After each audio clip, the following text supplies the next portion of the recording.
guys. Yung beauty toner guys, pang-apply sa mukha. Yan siya guys. So, bago ka mag-apply dito guys, meron siyang sabon. Yung soap na pangpaano ng dumi sa face. Tapos ito naman yung second. Yung first is, puro third. Puro third siya, dapat may first siya. Tapos sunod second, 'di ba? So ito guys, i-apply natin siya guys. Pero mahapdi siya so far. So far mahapdi siya sis. Kapag ikaw ay gumagamit nito sis sa yung face. Pero dapat hindi ka nito allergy kasi masisira yung mukha mo. Tapos bawal ka nito maarawan. Ito siya bawal siya maarawan kasi masisira yung dry skin mo, yung dito mo guys, masisira yung face mo, pag sobrang init. So, ang gagawin mo is, pag mainit, magpayong ka na lang siguro. Ganun lang, magpayong ka, tapos yun. Ito guys, i-apply natin guys. Meron tayo ditong bolak guys. So, gagamitin natin siya dito guys. Yan siya. Sobrang hapdi siya, promise. Mahapdi talaga siya. Mahapdi yung beauty toner. So, ito yung ginagamit ko kapag ako ay pagkatapos maligo. Ina-apply ko to sa aking mukha. Yan siya. Very nice lang siya. So, dapat dahan-dahan kasi pag binilisan mo parang mahapdi talaga siya. Yan. Tapos, nakakatanggal din ito guys ng mga tigyawat sa faces mo. So, yun ang pinaka the best na beauty toner. So, ito ay hindi araw-araw ang paggamit kasi masisira talaga yung mo dito. Mukha mo. Tapos, yung dito mo mamalat siya guys. Mamalat ang mukha mo nito kasi nga sobrang tapang niya. Super matapang yung yung beauty toner. Yan siya, di ba? Tapos, dagdagan pa natin ulit siya, guys. Dagdagan ulit natin. Dagdagan natin ng kaunti lang.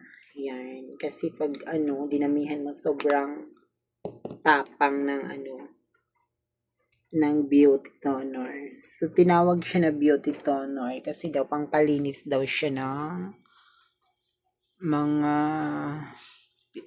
sa mukha. Iwan kung totoo ba kasi parang ini-endorse lang to nila para maraming bibili sa kanilang product. Charot lang. Oo nga, yun ang reality ng mga negosyante. Yung mga nagbe-business. Yun ang prioritize nila na dapat nilang i-apply, di ba? Ayan siya guys, so di ba? Tinry ko lang kung totoong kikinis nga yung aking mukha.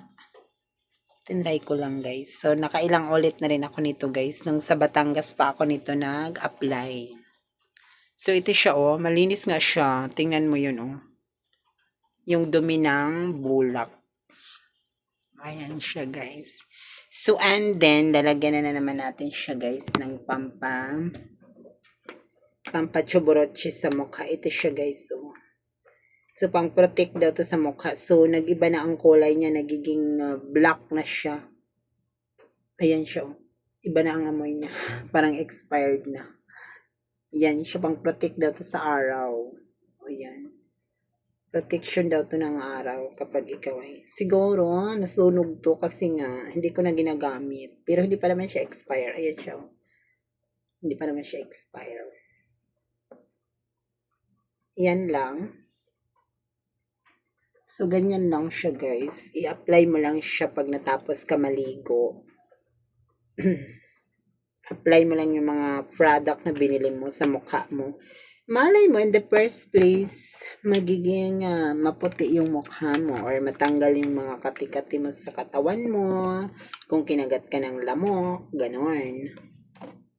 So, I suggest lang yung gagamit kapag hindi ka naman allergy. Pero kung allergic ka naman dito, masisira talaga yung mukha mo kapag ikaw ay gumamit ng beauty toner. Yun yung nakasulat sa ano eh, nakasulat sa ano ba yun? Diyan sa ano niya.